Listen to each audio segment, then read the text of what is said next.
Okay, let me just fix this. Oh, here comes the cat. Hi, Charlie, Mr. Nosy, always for the bombs, aren't you, buddy? Comes in to check it out. Anyways, guys, okay. You guys remember I did the bath bombs with the liquid surfactants with no SLSA, and there was mica, and it was a huge mess around the tub. Yes, my tub, you can still see the blue a little bit, but, oh, geez, everybody's coming in. Hi.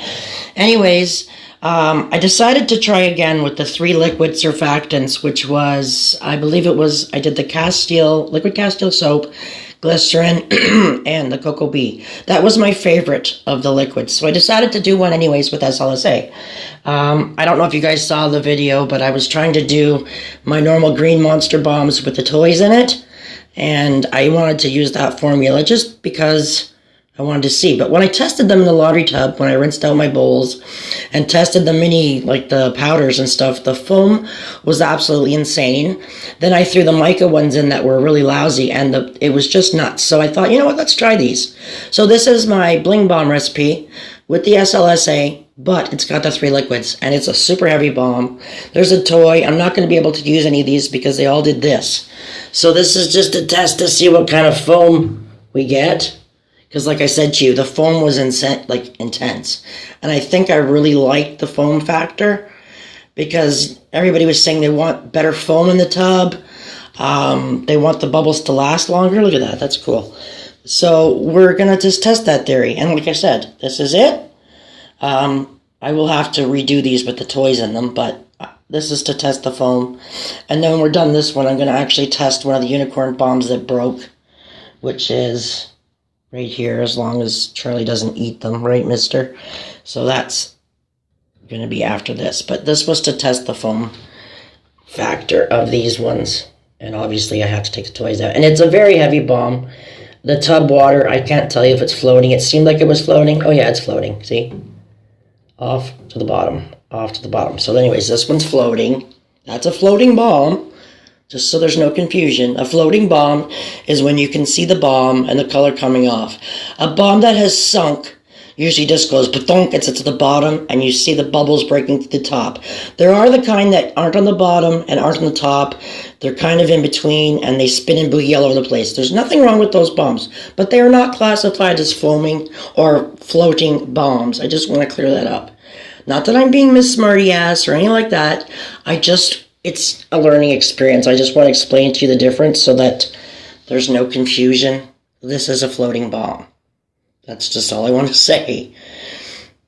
And by floating, see, you see the bomb. You see the colors coming off the foam. It's not breaking the surface. A sunken one would be, if I could do it, would be down here, and you just see the stuff breaking the top. That is a sunken bomb when it's like that. When you see the bomb up top and boogieing around like that, that is a floater. What is this? This is the bath bomb, my monster bath bomb I did. It's the Bling recipe, Gabriel, but it's, I've got the 3 liquids in it, the extra surfactants. Well, it was liquid Castile soap, cocoa betaine, and glycerin. I did the test before, if you guys remember, with just the, no SLSA, but the liquid surfactants. The first one was just the Castile soap. That one sucked. The other one wasn't as bad. So I just thought I was going to try it again, but with the SLSA, just to see if we can get an extra bit of foam factor to see how it affects the bomb. So that's what we're testing. So this is a Bling Bomb recipe, my normal Bling Bomb recipe, but I did, it would be 2 tablespoons less of oil, and I replaced the other 2 tablespoons of oil with the liquid mix of the 3, just so you know. So here you go. Obviously, it's making it last longer, which is a good thing. It would be great for a bomb that showed. So far, I don't really see anything sticking on the sides, so we know the surfactants, as in SLSA, really helps with that. I don't know how long this video is going to go, and I'm going to apologize right now. Like I said, this bomb could take a long time. Normal Bling bombs can take up to 10 minutes. A normal one. So this one with extra stuff, we'll have to see what happens. But But yes, this is my Monster Bomb with a toy. I told you that's why they all broke, because the toy, as you see right there, is in plastic and it kept popping through. So I will have to take the toy out and we'll have to redo the toy bombs. But I'm just trying to figure out if it's worth it to add that liquid. And I actually really like the way the water feels with just 2 tablespoons of oil and that stuff. And the bombs molded really nice. That was another thing. Plus they get very hard. That was one of the bonuses that I really liked about the bomb, was how hard they actually got. It almost had the texture of like a basic bath bomb. So yeah, this is taking a long time. We're already at 5 minutes and something. I'm going to see if I can just take this toy out. And they're pretty good. Alright, there's the toy out. Yeah, I don't know if these are going to even keep them dry. It looks like there's mix in the bag. It's hard to say. I may have to just put these in the bomb without the plastic bag. I think they'll be fine. They're just plastic anyway. He's a little sluggery, in case you're wondering. Okay, so this is that bomb. It's pretty much done. I wanted to check the bubble factor.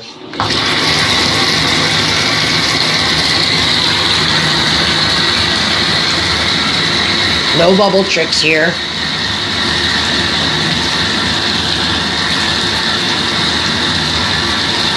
Alright, look it. We're going to have good bubbles, guys. So it might be an option. Like I said, if you guys want to add extra bubbles to your bath bomb, you could try that 3 liquid. Alright, what did you say, Kimberly? You saw a fellow soaper using Shopkins. Do you use anything for the toys before placing them inside? Actually, yes. Depending on the toy. I have some really tiny ones, like my tiny Minions. They go in my toy capsules. But the problem with these ones, they were too big for the capsules, even though I've got like 3 different sizes. So, my Minions, I have mini ones, and then I have the bigger rubber ones. Normally the bigger rubber ones I don't put in anything, I just put them in the bomb. These were in between the sizes of those 2. I think they're, yeah, like I said, slug areas or something. I don't know, it's some Japan thing that's going on right now. So I think you'd have better luck with either using a capsule or just sticking it in without the plastic. That's just that's my personal thing. That's what I would do. But it's sort of very tricky to keep your bomb together without cracking or having this push out. So it's a very delicate molding thing, but it can be done. If you put it in the middle of the bomb, standing this way, it works better than this way. If you put it in this way, your bomb will split. Right where that is, you'll have a half and a half, and you'll see the toy no problem. So always put the toy in this way. So like the top of your bomb is here, the bottom of your bomb is here, and it stays in better than doing it this way. That's what I found. So anyways, let's just test this one. I know it's not the same video, but I would like to see how these horns react, if they float or sink. Well, look at that. My friends, they float. Again, a floater. That is the difference. A floating bomb. See as the colors come off. I really like those unicorn horns. I just want to see if they start flipping and slipping and... Pokemon is huge right now. You know what else is going to be extremely huge? That is, it's coming back big time. But there's going to be that new Disney's Cars movie coming out. I believe it's next spring. And I lucked out. I actually happened to get a couple sets of the little mini, tiny Pixar cars. So, that's pretty. I like that. I really like the horn shapes, guys. Thank you guys for the horn mold. Look at that. Oh yeah. Yeah. Oh wow. Look at how it... Oh, that's what I wanted to explain to you. Yeah, there was an embed. Also, the mix that I make that's different. If I told you guys the variation of my bomb, it fizzes faster than the rest of the bomb, so I didn't check the water from the first one. Okay, this is from the first one. If you guys probably can't see the color very good. I suck. I'm sorry. It was a really pretty green. That was from the first bomb. Look at, there's no mess either. Really? See that? No mess. Oh, look at the bubbles. It's going to be great bubbles. And then, yes, the pattern you get from this one. I'm going to crush this for funk. Nice. All right, let's test the bubbles.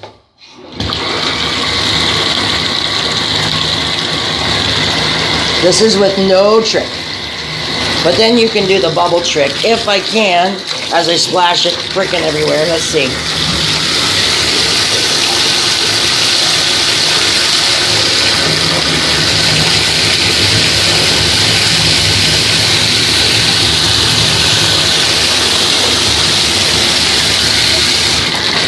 I can't do the bubble trick so great, but you don't really need to. Yeah, I think that's great.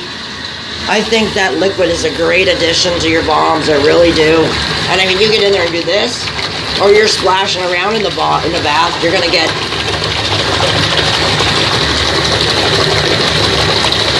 And it's the big bubble bath.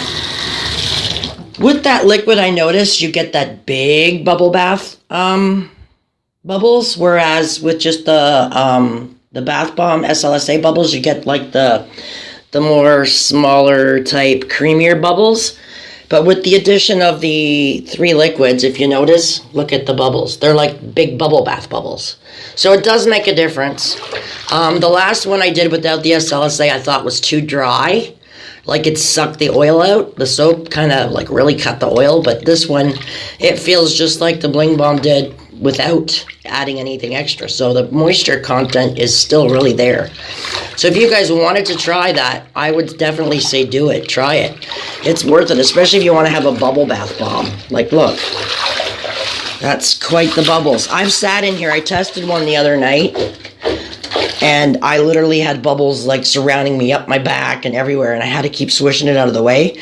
But the other bonus was I washed my hair again in this foam. It's funny, but I lie down and I wash my hair in this foam. Oh my God, it's so much better than anything. Better than either of those. Seriously, my hair was so soft. I liked it. And it stays dry or cleaner longer. Yeah, that's nice. I really like it.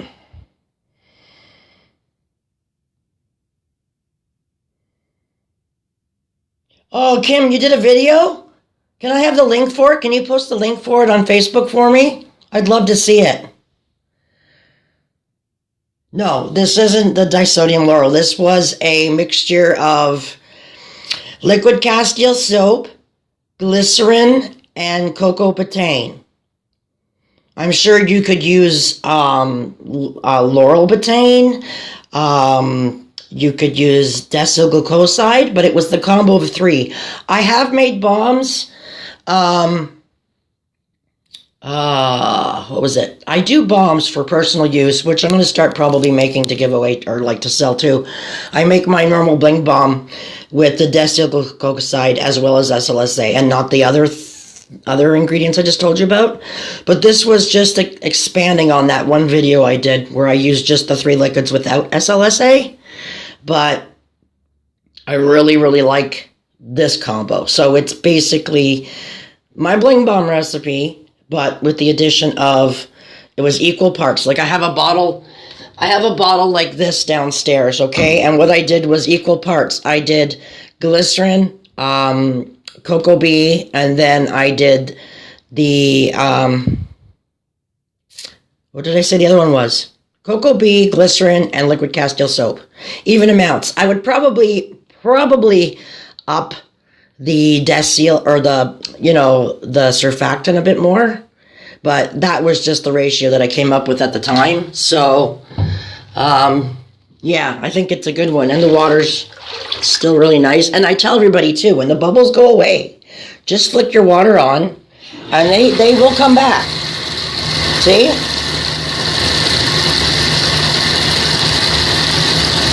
I mean, you could literally stay in the bathtub until it's freezing cold. That's how long the bubbles last, even with a normal recipe. But the addition of these bubbles, it's just that much better. So I really like it. I do. And like I said, the issue before was the staining on the tub. It's not happening. But look at this. You just swish it and you get more bubbles. Like, I love that. I love it. And the water's pretty. Yeah, I'm happy with that. Very happy with that. And like I said, the hard bomb stuff is great. So I can let the water out. What a waste. No bath for anybody, eh?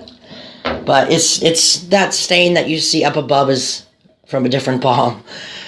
I actually left a bomb water bath in for like 5 hours. You don't ever do that. Yes, glycerin will mess the batch up because it's too much and it's too wet. That's why the combo of all three is good. Or you use the glycerin with the milk bombs, it's fine.